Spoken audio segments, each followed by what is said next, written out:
Bonjour chers amis, vraiment je suis heureux de partager encore une pensée avec vous et avec toi qui m'écoutes particulièrement. Dieu veut ta bénédiction et non ta destruction.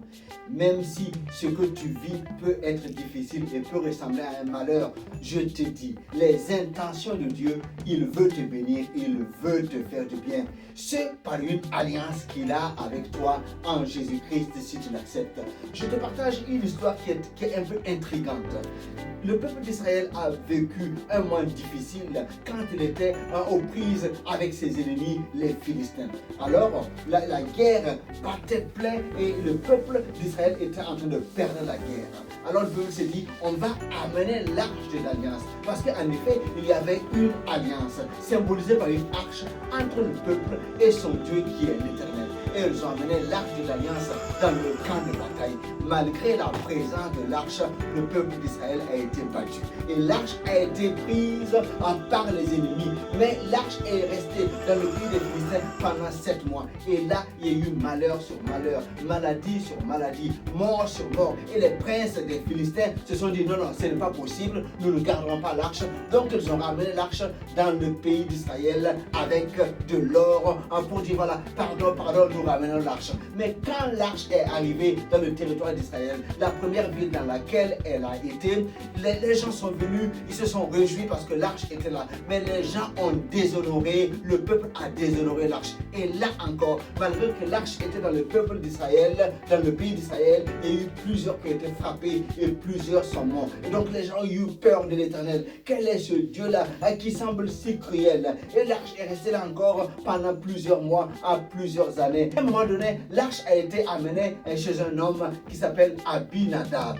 Et David, qui était le roi, a décidé d'amener l'arche dans la cité de David. Et là encore, alors que le processus était en route, l'arche allait tomber et un jeune homme qui s'appelle Uza voulait retenir l'arche. Il a été frappé de mort parce qu'il a méprisé aussi l'arche. Il a méprisé ce que Dieu avait dit. Et l'arche a été donc laissée dans une maison d'un homme qu'on appelle Obed-Edom. En 3 mois, cet homme a été béni, richement béni dans son corps, dans sa santé. Ses animaux étaient bénis, son élevage a été béni, ses champs ont été bénis.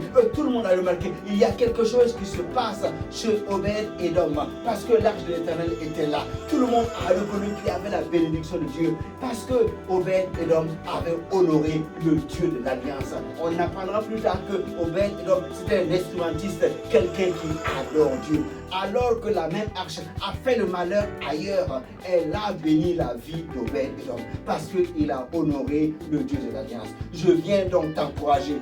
Dieu veut ton bien, il veut te bénir. Il faut que tu cherches sa faveur, pas seulement la bénédiction, mais le Dieu de la bénédiction. Que tu honores ce Dieu-là, que tu acceptes ce Dieu-là dans ta vie. Et tu n'as pas une arche cette fois-ci, mais tu as le sang de Jésus qui est une alliance qui est très forte entre toi et ton Dieu. Et assurément, si tu honores Dieu dans ta vie et si tu t'attends à lui, il fera au-delà. Il te bénira richement dans ton corps, dans ta famille, dans tout ce qui t'appartient. C'est sa volonté pour toi. Dieu veut te bénir, il ne veut pas te détruire. Compte sur son alliance et attends-toi à lui. Allez, je te souhaite une excellente semaine. À très bientôt. Bye bye.